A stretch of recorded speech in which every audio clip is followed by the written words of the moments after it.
Michelle, and I'm going to make an aglio olio for you today. I'm really excited about it because it's one of my favorite things to eat. Aglio olio means garlic and oil.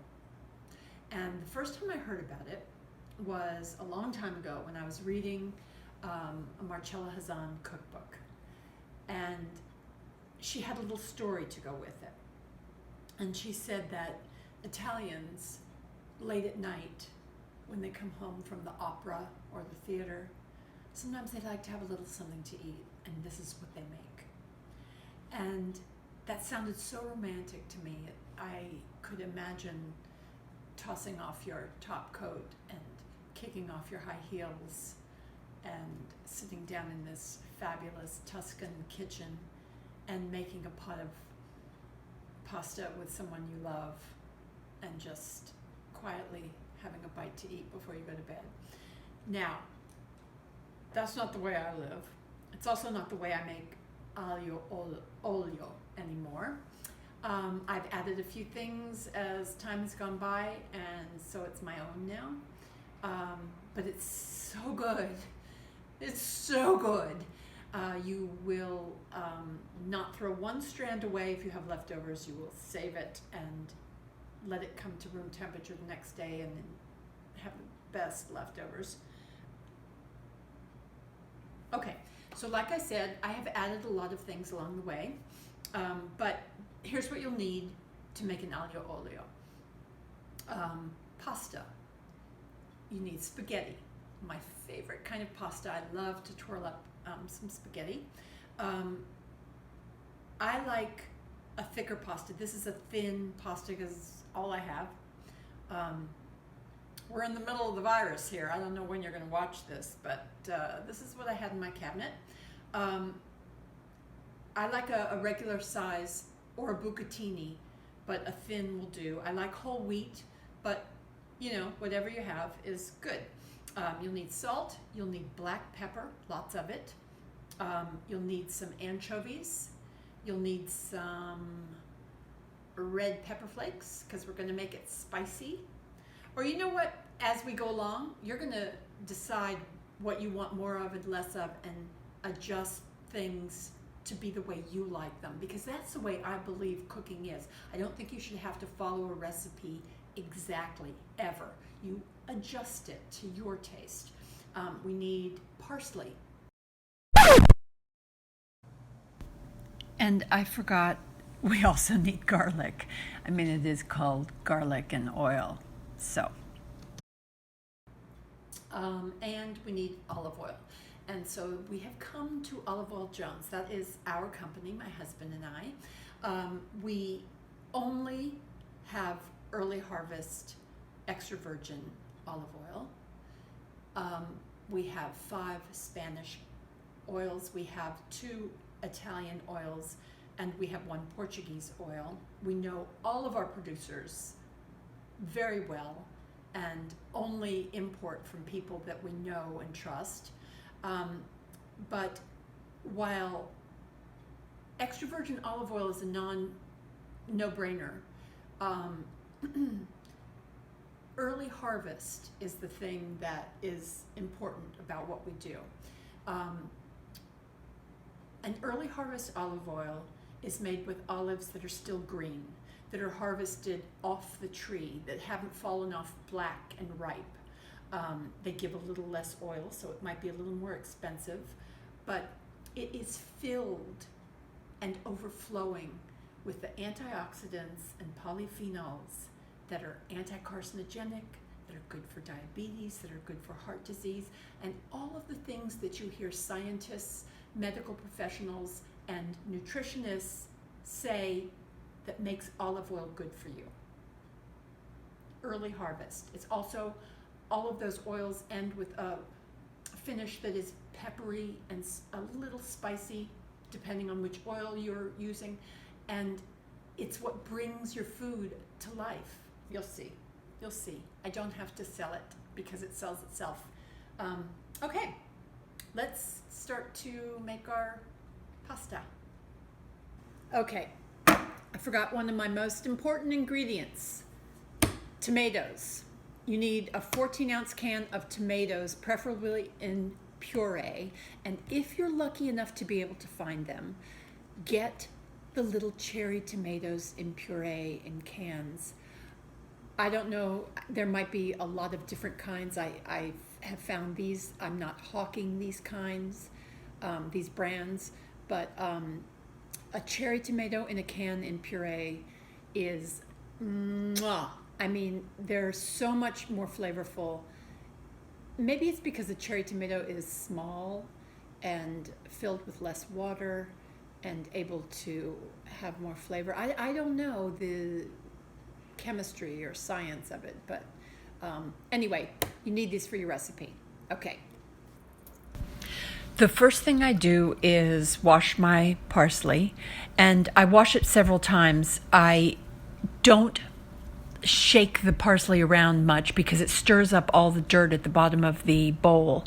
But when I finally come away, I have this beautiful clean bowl full of pristine water, and you know that your parsley is clean. Next, get your pasta pot ready and fill it with water. I always go ahead and turn it on to boil at the beginning so it's ready for me. Put your oil in your pan. I use a liberal amount of olive oil because it's part of the sauce. Now I'm going to mash all my garlic cloves. You can see if you mash them, the skins all just pop away like loose shoes, and you can just take them off easily.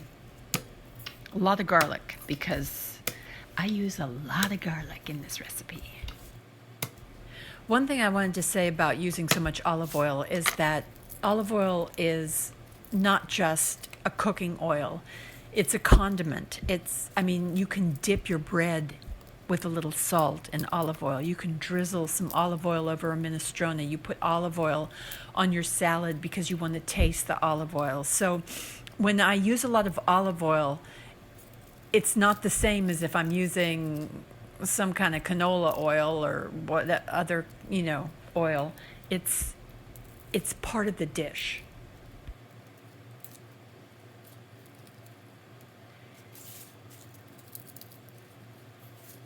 Okay, so I have my anchovies washed and patted dry, and I'm mincing them up in a pretty small size because I'm going to want them to almost melt in the olive oil with the garlic to make this sauce.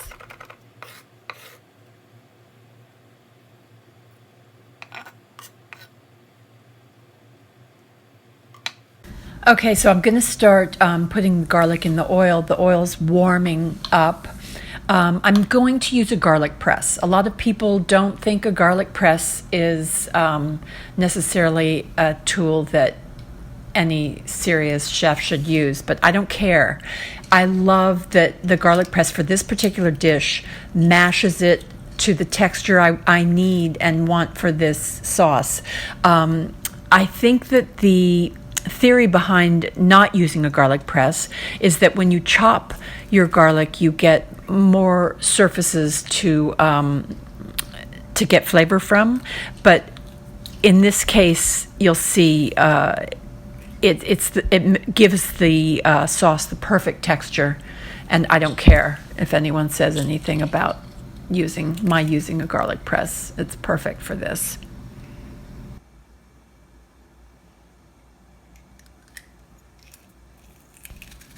You also might find it alarming how much garlic goes into this sauce. Like I said before, you can change how much garlic you put in. You don't have to put in as much as I do. But I love a lot of garlic. I love a lot of anchovies. I love a lot of olive oil. I love a lot of parsley. Everything in this dish, including the black pepper and the red pepper, the more is better. This is a more is better dish. Not all dishes are like that, but this one you can't go wrong.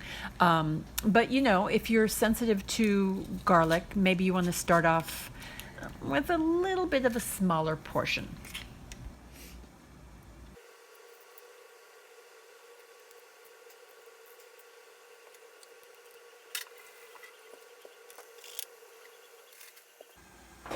One thing is you want to keep this at a warmish temperature because you want to soften your garlic and melt your anchovies, but you don't want to burn your garlic. Burnt garlic is very bitter, whereas gently cooked garlic becomes very sweet and delicious. So I cook this at a very low temperature until I put my tomatoes in.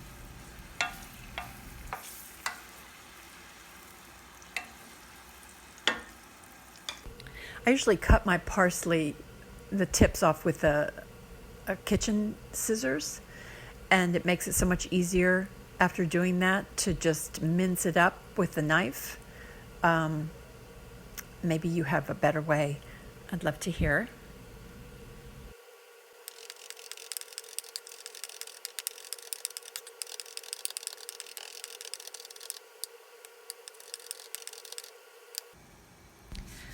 All right, now I'm going to grind fresh black pepper into the sauce. First, add a little salt, but I really give it my all with the black pepper. I love black pepper as a way to spice up a dish. I know people usually don't use it that way, but I like it. It's I use a Tella cherry pepper, and I just go to town, as you can see, grinding it up. And then I'm going to put a lot of red pepper flakes too. And by the way, when you put your pepper in the warm oil, instead of putting it on your dish at the table, the oil will make the flavor blossom. And it does that with all spices, really. It's very different to use a spice after. It doesn't even make sense to me, but using it with the warm oil really brings out everything it has in flavor for you.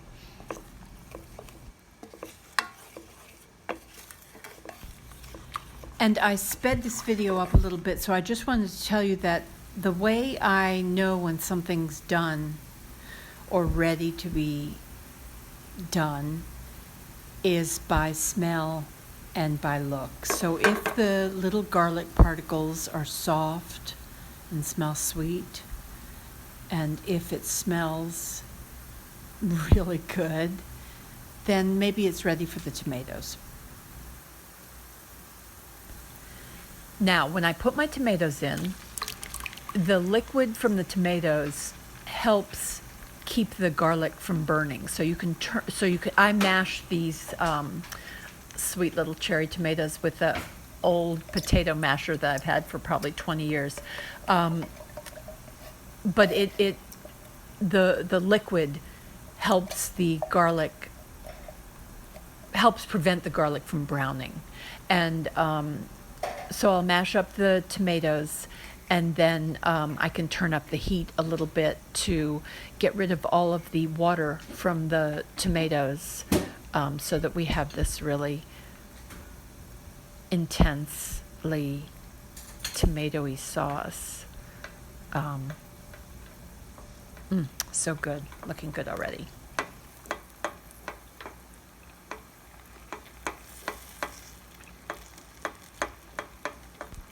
Maybe use a fork if you don't have a potato masher.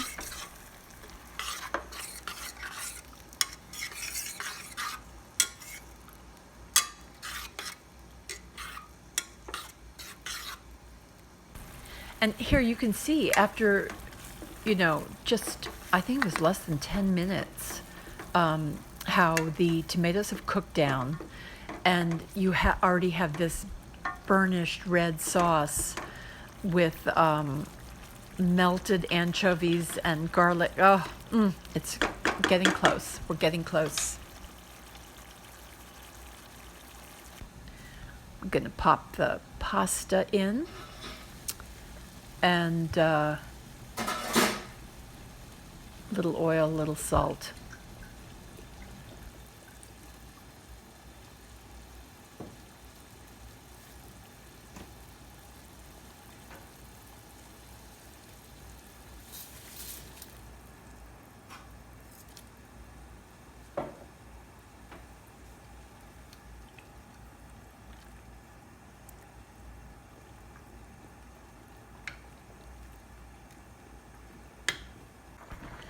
I like to throw the chopped parsley in at the very last minute and keep it really bright green. If you put it in too early, it starts to turn that dark green. I don't think it matters. I don't think you lose any of the goodness from the parsley, but just the visual of the green is so nice.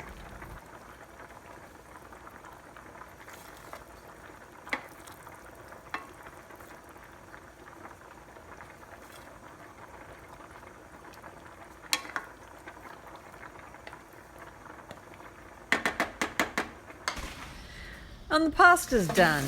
I usually bite into a few strands before I know that it's done, but you can pretty much tell as you stir it around.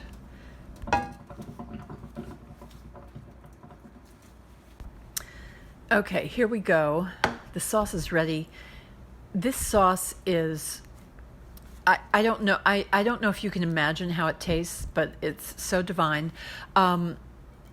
One thing though, you have to toss and toss and toss and toss because the sauce has a way of finding its way to the bottom of the bowl. So maybe you'll just scoop up a few spoonfuls for each plate, but you just have to toss and toss and toss to really get the pasta covered with the oil and anchovies and tomatoes and parsley.